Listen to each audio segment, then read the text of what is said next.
नमस्कार. मी मनीषा बोलते. केतू आपण आधी खगोलशास्त्रीय दृष्ट्या बघूया. केतू काय आहे आणि राहू काय आहे. केतू हा एक साऊथ नोड म्हणतात. म्हणजे काय की पृथ्वीचा उपग्रह आहे चंद्र. चंद्राचा एक भ्रमणमार्ग आहे आणि पृथ्वीचा पण एक भ्रमणमार्ग आहे. पृथ्वी स्वतःभोवती एक थोडीशी टिंटेड आहे ती, आणि ती कललेली आहे, म्हणजे एका बाजूला थोडीशी कललेली असते. तेथे ती स्वतःभोवती फिरत असते आणि स्वतःभोवती फिरता फिरता ती सूर्याभोवती फिरत असते. कारण सगळं सूर्यमंडल हे जे काय मंडळ आहे, जे आपलं राशी जेवढे ग्रह आहेत सगळे सूर्याभोवती फिरताना दिसतात. आता काय आहे की तिचा जो उपग्रह हा तिच्या भोवती फिरतो, पृथ्वीभोवती. त्याची पण एक कक्षा आहे, भ्रमण कक्षा. आणि पृथ्वीची पण स्वतःभोवतीची फिरण्याची एक कक्षा आहे. स्वतःभोवती ती फिरते, तशीच फिरता फिरता ती सूर्याभोवती फिरते. ह्या ज्या दोन भ्रमण कक्षा आहेत जिथे छेदतात त्याला म्हणतात राहू आणि केतू. ते छेदनबिंदू आहेत म्हणून त्याला म्हणतात ग्रह नाहीत, ते छेदनबिंदू आहेत. कारण ते दोन ठिकाणी छेदतात. त्या ज्या भ्रमणकक्षा आहेत ना, त्या एका ठिकाणी छेदतात. त्या छेदनबिंदूला राहू आणि केतू म्हणतात. नॉर्थ नोड जो असतो त्याला आपण राहू म्हणतो आणि साऊथ नोड असतो त्याला केतू म्हणतो. आता डोळ्यासमोर हे चित्र आणा. सगळं फिरतं आहे आणि पृथ्वी पण फिरते. ती स्वतःशी थोडीशी कललेली आहे, सरळ नाही आहे ती. आणि तिच्याभोवती हा चंद्र पण फिरतो आहे. अच्छा, चंद्र इतका जवळचा का पृथ्वीचा? कारण तो उपग्रह आहे आणि आपल्याला तो आकाशात दिसत असतो. आपण चंद्रावरून आपण सगळ्या ज्या काय आत्ताच्या पंचांगामधल्या घटना बघतो. जे काय होतं आहे, पौर्णिमा अमावस्या सगळं चंद्रावर बेतलेलं आहे. सूर्याशी होत असलेले त्याचे काय जे अंतर आणि त्याचं सगळं जे फिरणं आहे सूर्याभोवती फिरताना, म्हणजे पृथ्वीभोवती फिरता फिरता तो आपल्याला दिसतो आहे. तो कधी कुठे जवळ जातो, कसा जातो आहे आणि कसे अंतर पडत आहेत त्याचे. तर हे सगळं जे आपल्याला दिसतं आहे ना, ह्याच्यावरून आपण अमावस्या पौर्णिमा पण बघतो. खगोलशास्त्राला ज्योतिषशास्त्राशी आपण कनेक्ट करता आलं पाहिजे. पंचांग म्हणजे काय नुसतं असं नाही आहे की चला आकडेवारी दिलेली आहे आणि त्याच्यामध्ये आपण फक्त बघायचं आहे, वृक्षपण आहे. नाही, डोळ्यासमोर व्हिज्युअल झालं पाहिजे. ते व्हिज्युअल स्टडी मेथड हा माझा एक विषय पण आहे. मी ते स्वतःचा रिसर्चला एक व्हिज्युअल स्टडी मेथड असं दिलं आहे. कारण व्हिज्युअल काय तर तुम्हाला डोळ्यासमोर हे सगळं घडताना दिसलं पाहिजे, तेव्हा ते व्हिज्युअल स्टडी मेथड म्हणजे स्टडीची एक मेथड आहे ही. व्हिज्युअल म्हणजे डोळ्याला दिसणं, प्रत्यक्ष अनुभवता येणं. हा माझा रिसर्च आहे. त्याचं टायटल मी व्हिज्युअल स्टडी मेथड असं ठेवलं आहे. बरं, आता चंद्राला आपण ज्योतिषशास्त्रामध्ये मन म्हटलं आहे ना. मन का? बघा, विचार करा की पृथ्वी हे काय आहे. पृथ्वी तत्व आपण जे विचार म्हणतो, ज्याला आपण पृथ्वी तत्व म्हणतो, त्याच्यात काय आहे? जडत्व आहे. जडत्व, धारणाशक्ती आहे, धा आहे. बरोबर आहे ना? धा आहे. ध हा शब्द आहे, धारणाशक्ती आहे, म्हणून तिला धरती म्हणतो आपण. ध हा शब्द काय आहे? धारणाशक्ती आहे, म्हणून आपण त्याला जडत्व आहे आणि म्हणून आपण त्याला पृथ्वी तत्व म्हणतो. बघा, आपण पृथ्वी तत्वाच्या राशी कोणत्या म्हणतो? आपण जी दोन म्हणजे वृषभ, कन्या आणि मकर, अशा आपण 2, 6, 10ला आपण पृथ्वी तत्व म्हटलं आहे. बघा, विचार करा तुम्ही, पृथ्वी तत्व जे आहे ते कसं आहे? जडत्व आहे ना त्याच्यामध्ये. म्हणजे आपलं शरीर जे आहे ना ते जडत्व आहे, जडत्व. मग आपण बघितलं आहे की पृथ्वी, आपण जेव्हा हे अभ्यास करतो आहे तेव्हा आपण पृथ्वीच्या ऐवजी पण चंद्राला रिप्लेसमेंट दिलेली. बघा, म्हणजे आपण जेव्हा ते ग्रहांचा अभ्यास केलेला आहे ना, त्याच्यामध्ये रवी नंतर आणि चंद्र यांचा आपण जो काय संबंध होतो, तर चंद्राला आपण पृथ्वीच्या जागी रिप्लेस केलेलं आहे. पृथ्वी आपल्या कक्षेमध्ये आहे, म्हणजे आपल्या ज्या सूर्यमंडळ आहे ना त्याच्यात आहे, पण तिच्या पाहिजे आपण तिथे मनाचा विचार करतो आहे. का बरं? तर आपण पृथ्वीवरून बघतोय म्हणून चंद्राला तिथे रिप्लेस केलेलं आहे त्या जागेवर पृथ्वीच्या. म्हणजे आपण जर बघितलं तर रवी, बुध, शुक्र आणि पृथ्वी असा क्रम आहे. आणि पृथ्वीच्या ऐवजी आपण तिथून काढून आपण तिथे शब्द टाकला आहे चंद्र. आणि कारण आपण पृथ्वीवरून बघतोय म्हणून आपल्याला तर पृथ्वी तर नाही तिथे ठेवता येणार त्या सिरियलमध्ये, म्हणून आपण तिथे चंद्र ठेवला. तर चंद्र काय आहे? तर मन आहे. बघा, मन काय आहे? मन हे वायुतत्वासारखं आहे ना. मनाला काय आहे? मन आत्ता तर इकडे तर थोड्या वेळानं तिकडं असं चालू असतं सारखं, कारण आपल्या थॉट प्रोसेस इतक्या फास्ट आहेत ना. मन चंचल आहे आपलं. बघा, वायूसारखं आहे ते, कुठेही भटकतं. क्षणात इथे तर मिनटात तिकडं असं आहे त्याचं. आणि मग ते चंद्र रिप्रेझेंट करतो. आणि म्हणून आपल्याला चंद्राच्या कला आढळतात, म्हणून मनाच्या पण अशा अवस्था आढळतात. बघा किती ज्योतिषशास्त्र रिअलीमध्ये त्यांनी विचार केला आहे मानवी शरीरावर आणि मनावर पण कसा रिलेट केला आहे. बघा किती सुंदर त्यांची अभ्यास आहे हा. जडत्व असलेली ती जी पृथ्वी तत्व आहे ना, ते म्हणजे आपलं शरीर आहे. कारण आपण पृथ्वीवर जन्म घेतला आहे. या पृथ्वीवर जन्म घेण्याचं कारण म्हणजे आपलं पूर्वसंचित पुण्यकर्म किंवा पापकर्म, जे काय आपण बॅगेज घेऊन आलो आहोत ते 5th हाऊस आहे. ते सगळं आपलं दळण चालू असतं. म्हणजे चांगले दिवस आणि वाईट दिवस. वाईट नाही म्हणता येणार, ते एक धडा शिकवण्यासाठी ते वाईट असतात. आपण त्याचा दृष्टिकोन बदलला पाहिजे की एखादी बॅड पॅच आला की आपण त्याला खूप पॅनिक होतो, पण नाही, तो पण जाणार असतो. कधीतरी परत सुखाचे दिवस असतात. पण हे सगळं आपल्याला आकलन झालं ना की सोपं जातं आयुष्य जगायला. होते काय की पृथ्वी तत्व म्हणजे आपलं शरीर आणि मन जे आहे ते चंद्र आहे. म्हणून आपण काय झालं आहे की त्या पृथ्वी तत्वाला जे काय आहे, पृथ्वीला आपण एक मंगळाची भूमिका दिली आहे. म्हणजे आपण म्हणतो ना, मंगळ हा काय दाखवतोय? भूमी दाखवतोय. आणि मंगळासारखा सिमिलर ज्याचा विचार केला जातो तो आहे केतू. केतूचे सगळे रिझल्ट्स तुम्हाला मंगळाप्रमाणे दिसतात.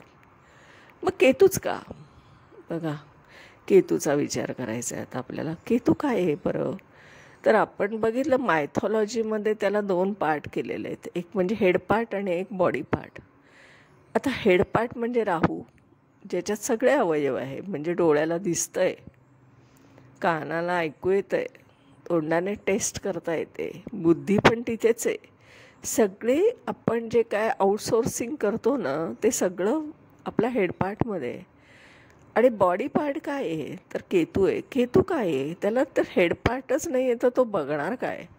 कल्पना करा, हेड पार्ट नसलेल्या व्यक्तीला ना समोर दिसतंय, ना टेस्ट मिळते, ना त्याला ऐकायला येतं आहे, ना काही करता येतं. तो काय होऊ शकतो? त्याला जर सगळ्याकडून सोर्सेस आउटसोर्सिंग बंद झाले तर ते काय शरीर होऊ शकतं? तर ते चेतना नसलेलं शरीर होतं. म्हणून त्याला डिटॅचमेंट म्हटलं आहे. केतू काय आहे? डिटॅचमेंट आहे. म्हणून बघा किती त्यांनी मानवी शरीरावर पण त्याचं ॲप्लिकेशन केलं केतूचं. आता केतू डिटॅच होतो म्हणजे काय होतं? केतूमुळे डिटॅचमेंट येते म्हणजे काय होतं? तर हेड पार्टच नसलेल्या जर एखाद्या शरीराला आपण फक्त बॉडी पार्ट ठेवला तर ती बॉडी काय झाली? डेड बॉडी झाली ना. तिला संवेदनाच नाही राहणार. ती कशी नाही डिटॅच होणार? तिच्यात काही हालचाली करायला कमांड द्यायला मेंदू नावाचा प्रकार असतो, तो हेड पार्टमध्ये गेलेला आहे. आणि म्हणून तो राहू आहे ना, तो हवं सारखं हवं, त्याला सगळं हवं. त्यामुळे राहू काय आहे? राहूचे नक्षत्र बघा, सगळं हवं आहे त्यांना समाधान नाही. त्या व्यक्तीला तुम्ही बघितलं, राहू प्रधान व्यक्ती आहे ना, सारखं काही ना की एक संपलं की दुसरं डिमांड असते, डिमांडिंग असतात राहू प्रधान व्यक्ती. आणि केतूवाले काय असतात? केतू प्रधान व्यक्ती असते ना, ते डिटॅच असते, कारण शेवटी तो बॉडी पार्ट आहे आणि त्याच्यावर हेड पार्ट नाहीच आहे, तो कट झालेला आहे. मग जर संवेदनाच नाही आहे, बाहेरून आउटसोर्सिंगच नाही, बाहेरचं काही दिसतच नाही आहे, तर मला काही थॉट प्रोसेस येण्याची कारणच नाही. म्हणजे ते चेतना नसलेलं ते शरीर होतं. तर चेतना नसलेलं शरीर डिटॅच नाही होणार का? ज्याला काहीच बाहेरच्या संवेदना नाहीत, बाह्य जगाचं काही नॉलेज नाही आहे, अशी व्यक्ती आयसोलेटेड होते. आयसोलेटेड होते म्हणजे काय होते की तिला सगळे बाहेरचे प्रवाह बंद होतात, सोर्सेस बंद होतात. म्हणजे यालाच आपण एक मेडिटेशनची फेज नाही का म्हणत. मेडिटेशन म्हणजे वेगळं काय आहे, आपण एका बाह्य अंतर प्रवास करत असतो, अंतर्मनाचा प्रवास चालू असतो, इनर जर्नी चालू असते. म्हणून केतू हा डिटॅचमेंट दाखवतो. ज्या व्यक्तीच्या बाबतीत पत्रिकेमध्ये केतू ॲक्टिवेट होतो ना, त्यावेळेस तिच्या आयुष्यात एक विरक्ती येते. विरक्ती, खूप विरक्त होते ती व्यक्ती. असं होतं, वाटतं की अरे हिला काही इंटरेस्टच नाही या व्यक्तीला कशात. बघ, चंद्राशी तिची युती झाली ना, चंद्रकेतू युतीवर मी बोलणार, मी असं बोलली होती तेच मी समजावून सांगते की चंद्राशी जेव्हा तिची युती होते ना, किंवा काहीतरी अंतरावरचं त्यांचं योग होतात ना, ते योग आपल्याला बघता आले पाहिजे. म्हणजे कारण त्या अभ्यासाचा एक विषय बरं का, चंद्र आणि केतूमधले जे काही अंतर होतात ना, मग कधी कधी त्यांच्यामध्ये लाभयोग होतो, कधी केंद्रयोग होतो, कधी तुम्ही अभ्यास केला पाहिजे हा असा वेगळ्या पद्धतीने. आणि युतीवर जर आपण बोललो तर युतीमध्ये ती व्यक्ती खूप डिटॅच होते. डिटॅच होते म्हणजे काय होते, तिचा बॉडी पार्ट आहे तिच्याकडे, फक्त तिच्याकडे हेड पार्टच नाही आहे आणि मन आहे फक्त तिच्याकडे. बघा, मन आणि बॉडी पार्ट याचा काही संबंध राहिला आहे का. मनाला कमांड देण्यासाठी तर मेंदू पाहिजे का नको. आपण सगळ्या ज्या स्पाईन कॉर्डमध्ये ज्या असलेल्या संवेदना आहेत त्याच्यावर तर शरीर चालतं आहे. मग काय झालं की दोन घटक आहेत, मन पण आहे आणि शरीर पण आहे.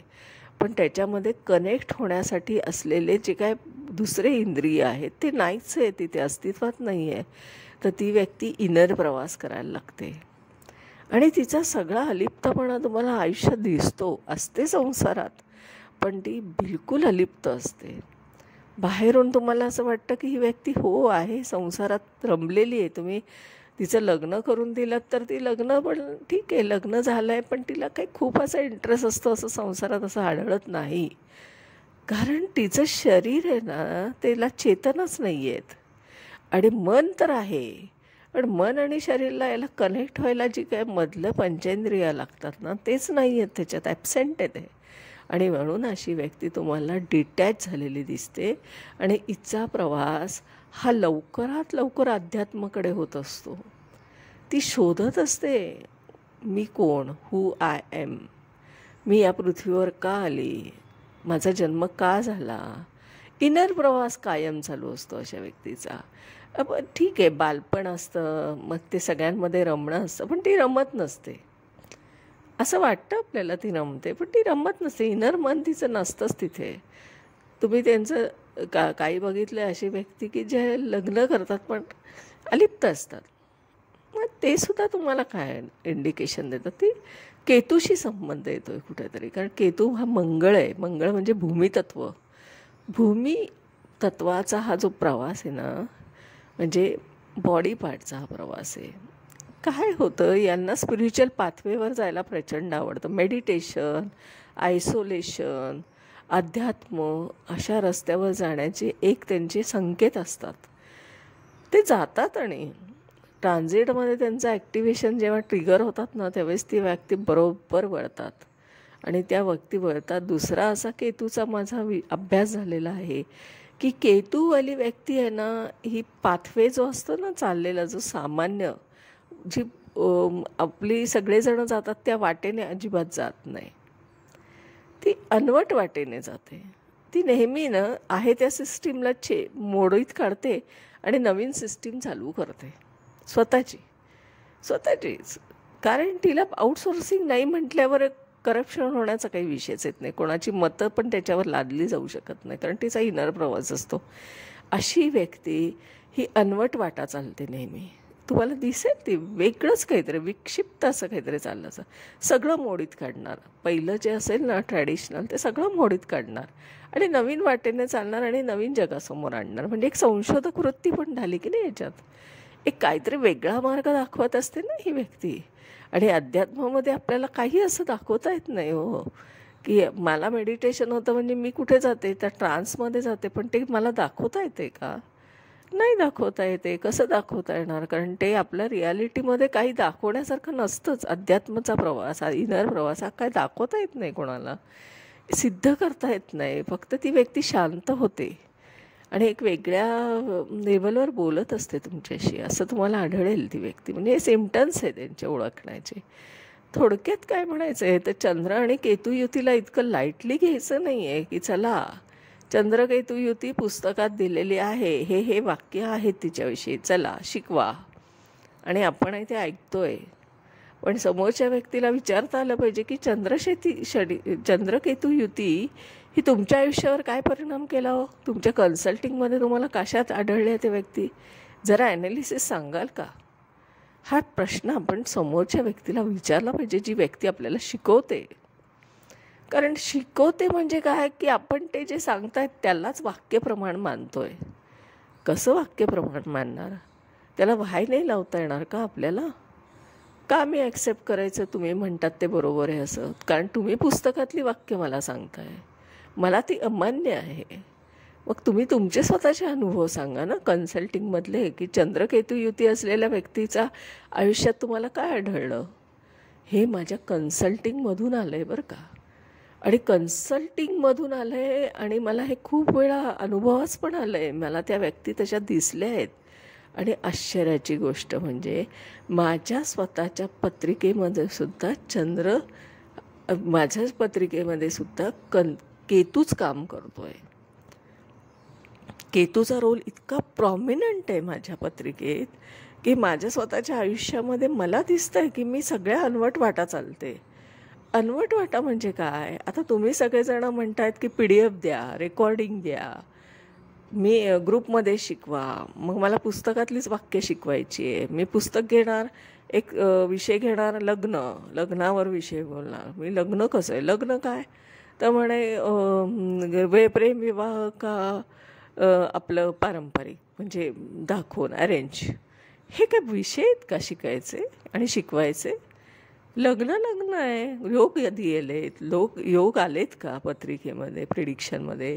तुमच्यासमोर क्लायंट येतो तर तो काय म्हणतो, लग्न कधी होणार हे विचारतो. तो हे नाही विचारत तुम्हाला की लव्ह मॅरेज आहे का अरेंज मॅरेज आहे.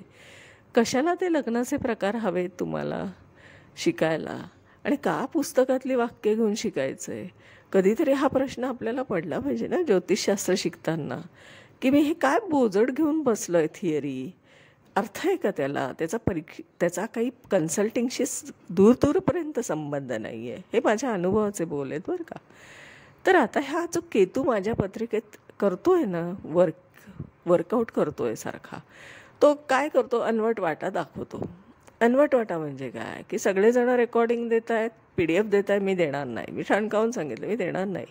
कारण असे ऋषी पाराशरींनी जेव्हा बृहत पाराशर होराशास्त्र जे सांगितलं, ज्याच्यावर बेतलं बृहत पाराशर होराशास्त्र सगळ्यांना माहिती आहे. त्याच्यामध्ये ऋषी पाराशर हे एक मैत्रेयाला सांगत असतात आणि त्यांच्यातला संवाद हा बृहत पाराशर होराशास्त्र आहे. आता मैत्रेयाला सांगताना त्यांनी मौखिक ज्ञान दिलं ना, त्यांनी PDF आणि रेकॉर्डिंग नाही दिलेलं. रेकॉर्डिंग दिलं आहे का पराशर ऋषींनी? तोंडी सांगितलं आहे, मौखिक नॉलेज आहे. तुम्ही ऐका कानाने, श्रवण भक्ती आहे ती. आणि मग ती तुम्ही ऐकून श्रवण करा आणि मग त्याच्यावर विचार करा, स्वतःचे विचार ठेवा. अशी ही ज्योतिषशास्त्र शिकण्याची प्रोसेस आहे. कुठून PDF आणि रेकॉर्डिंग आलं आहे? आणि रेकॉर्डिंगचा उपयोग तरी काय? शेवटी रेकॉर्डिंग म्हणजे काय? त्या व्यक्तीचा त्यावेळेस जर तुम्ही कान देऊन ऐकलं असतं लेक्चर तर तुम्हाला बरंच आकलन झालं असतं. माझे गुरु कधीच मला PDF दिलेलं नाही आहे. कधीच त्यांनी मला PDF आणि रेकॉर्डिंग दिलेलं नाही आहे. कधीच नाही. का? तर तुम्ही कानाने ऐका, जे काय तुम्हाला कळलं त्याच्यावर तुम्हीच विचार करा. ही जी थॉट प्रोसेस आहे ना, ही त्यांनी ट्रिगर केलेली आहे माझ्या बाबतीत आणि मला ते जाणवलं. तो एक वैशिष्ट्य मला ते जाणवलं. आणि बेसिकली असं आहे ना, तर केतूने काय केलं आहे माझ्या आयुष्यामध्ये, अनवट वाटा सुरू केल्या. मी ग्रुपमध्ये क्लास घेत नाही, मी पर्सनल टीचिंग करते. मी त्या व्यक्तीचं ॲनालिसिस करताना सुद्धा, कन्सल्टिंग करताना मला 1-1, 1.5 तास कन्सल्टिंगला लागतो. 1.5 तास तर ॲटलिस्ट मी कमीत कमी बोलत असते त्या व्यक्तीशी. कारण माझं सगळं मनापासून बोलणं असतं. मला जेवढं आढळलं त्यांच्या आयुष्यामध्ये सगळ्याचं ॲनालिसिस झालेलं असतं. ती पत्रिका आणि त्या व्यक्तीचं जीवन हे प्रत्यक्ष माझ्या डोळ्यासमोर येत असतं आणि मी त्याच्यावर बोलत असते आणि त्या व्यक्तीचं कन्फर्मेशन मिळत असतं. हे वैशिष्ट्य आहे. म्हणजे मला मग कळतं की अरे हां, नाही हे बरोबर आहे, यांच्या आयुष्यात हे रिलेट होतं. हे सगळे याला म्हणतात कन्सल्टिंग. मग ती अनवट वाट आहे. मी 5 मिनिटात उत्तरं देत नाही. तुमचा प्रश्न आहे बरं लग्नाचे योग कधी, हां यावर्षी होणार, यावर्षी, असं 2 वाक्यात नाही मी कन्सल्टिंग करत. पूर्णपणे 1-1.5 तास डिस्कशनच असतं त्याच्यावर. ही जी अनवट वाट आहे ना, ही केतू आहे. म्हणजे माझ्या पत्रिकेत केतूने काय काम केलेलं आहे, तर हे काम केलं आहे. सगळं पुसून टाकायचं आणि वेगळ्या रस्त्याने चालत राहायचं. जे लोक करतात त्या रस्त्याने मी कधीच जात नाही. ना रेकॉर्डिंग देणार, ना PDF देणार. कारण हे मौखिक नॉलेज आहे. कानाने ऐका. आजही मी व्हिडिओ बनवते, बघा तुम्हाला. मी फक्त कानाने ऐकायला सांगते तुम्हाला, कारण हे श्रवण भक्तीचं आहे. मैत्रेयने कानाने ऐकलं आहे ऋषी पाराशरींचं, आणि हे खरा बेस आहे ज्योतिषशास्त्राचा, ना की रेकॉर्डिंग आणि PDF. आणि समोरच्या व्यक्तीने पुस्तकातल्या वाक्य घेऊन शिकवू नये. कारण ते शिकून काय मिळणार त्याला. तुम्ही अनुभवाचे बोललं पाहिजे. माझ्या आयुष्यात काय घडलं, मी माझ्या गुरूंना विचारायचे, ठीक आहे मग तुम्ही मला हे शिकवताय ना, पण तुमच्या आयुष्यात याचा काय उपयोग झाला, याने काय रोल केला, या ग्रहाने तुमच्या पत्रिकेत काय रोल केला, हा माझा प्रश्न असायचा त्यांच्याशी. आणि ते गुरु रिअली मला इतकं मार्गदर्शन करायचे ना, की मी प्रत्येक प्रश्नाला ते उत्तराला तयार असायचे. की त्यांना वाटायचं की बरोबर आहे, ही विचारते तर हिला उत्तर दिलंच पाहिजे आपल्याला. आणि माझाही अट्टास तोच आहे की तुम्ही मला प्रश्न विचारा, मी तुम्हाला उत्तर देणे लागते. माझं ते जबाबदारी आहे. आन्सरेबल असलं पाहिजे तुम्ही प्रत्येक प्रश्नाला, की मग तुम्ही खऱ्या अर्थाने ज्योतिष हा प्रसार आणि प्रचार करताय आहात आणि त्याचं तुम्ही माध्यम आहात हे सिद्ध होतं. अन्यथा तुम्ही फक्त कॉपी पेस्ट नॉलेज देताय समोरच्याला आणि तो घेतोय आणि त्याचंच तो प्रसार करतोय. परत त्याला कळत नाही आहे की घडलं काय. कारण त्याला स्वतःचंच आयुष्य जर ॲनालिसिस करताच आलं नाही ना, तर उपयोग काहीच नाही. ज्योतिषशास्त्र हे स्वतःच्या पत्रिकेवर ॲप्लाय झालं पाहिजे आधी, आणि मग तुम्ही दुसऱ्याला कन्सल्ट करू शकता.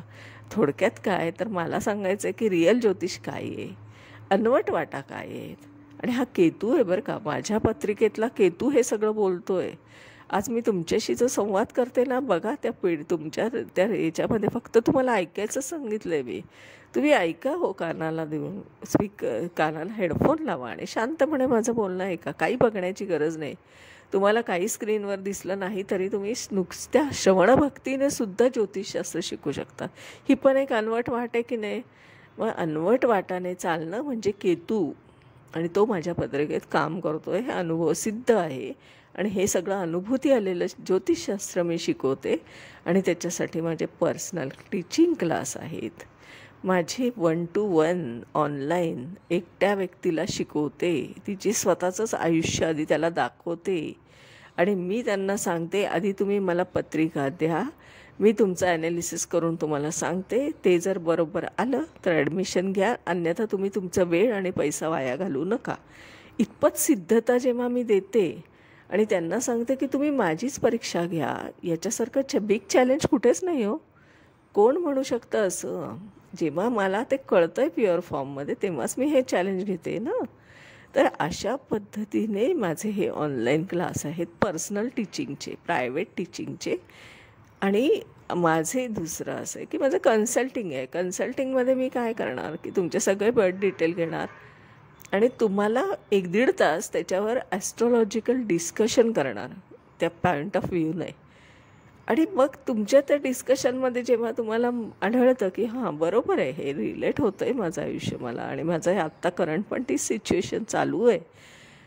कारण मी काय तुम्हाला हे विचारत नाही तुमचं आत्ता काय चालू आहे, कारण मला ते पत्रिकेतून सगळं दिसत असतं आयुष्य. तुमचं काय घडलं आहे आणि तुम्ही आत्ता कोणत्या पोझिशनला आणि उद्या काय घडणार आहे हे सगळं दिसत असतं. त्याच्यामुळे मी काय ते प्रश्न विचारत बसत नाही. तुम्ही मला इन्फॉर्मेशन द्या आणि मग मी बोलते, असं अजिबात होत नाही. आणि जनरल पण प्रिडिक्शन करते. असं काही नाही की तुमच्याकडे प्रश्न आहेत म्हणून तुम्ही मला अप्रोच व्हा, अजिबात नाही. तुम्हाला नुसती तुमची जन्मकुंडली जाणून घ्यायची आहे ना, तुमचं आयुष्य जाणून घ्यायचं आहे, तरी ते करू शकता ना. ज्योतिषशास्त्र काही असं बाइंडिंग नाही आहे एका विशिष्ट याच्यावर की उपाय करायचे आहेत मला, आणि असं काहीच नाही आहे माझ्या बाबतीत. माझ्याकडे मला एक माहिती आहे की प्रॅक्टिकल अप्रोच असला पाहिजे, रॅशनल थिंकिंग असलं पाहिजे. मला आत्ता परीक्षेत मग जर मी पास होत नसेल तर मी रिॲलिटीमध्ये अभ्यास केला तरच पास होणार आहे ना. मग मी काय केलं पाहिजे, प्रॅक्टिकल अप्रोच काय, रॅशनल थिंकिंग काय, हे सुद्धा डिस्कशन असतं माझं. मी खूप प्रॅक्टिकल लेवलवर आहे. ज्योतिषशास्त्र मी ॲप्लाय करताना अनुभवास आलेलं ज्योतिषशास्त्र शिकवते आणि स्वतः पण ते ॲडॉप्ट करते. त्याच्यामुळे एक वेगळा फ्लेवर तिथे तुम्हाला आढळेल. तर माझी मी ओळख देते. मी सौ मनीषा प्रदीप चव्हाण. मी आदित्य गार्डन सिटी, वारजे, पुणे इथे राहते. माझा मोबाईल नंबर आहे 9763787646. माझे ज्योतिषशास्त्राचे ऑनलाईन पर्सनल टीचिंग एका व्यक्तीला एकाच वेळेस शिकण्याची परमिशन असते, आणि ते क्लासेस प्रिडिक्शनचेच आहेत. तुमची जन्मकुंडली किंवा तुम्ही आणलेल्या जन्मकुंडलीवरच प्रिडिक्शन शिकवते. मी पुस्तकातल्या कुंडल्या घेऊन शिकवत नाही. आणि माझे कन्सल्टिंग पण आहे, ज्योतिषशास्त्र मार्गदर्शन. म्हणजे तुम्हाला मार्गदर्शन हवं असेल कुंडलीवरून तुमच्या, तर ते पण मी देते. कारण तुमच्या आयुष्यात काही घटना घडतात आणि त्यात तुम्हाला उत्तरं नाही आहेत त्याची, कधी काळ हा माझा संपणार आहे आणि माझ्या बाबतीत काय होतं आहे. तर मग त्याचंसुद्धा तुम्ही कन्सल्टिंग करू शकता माझ्याकडून.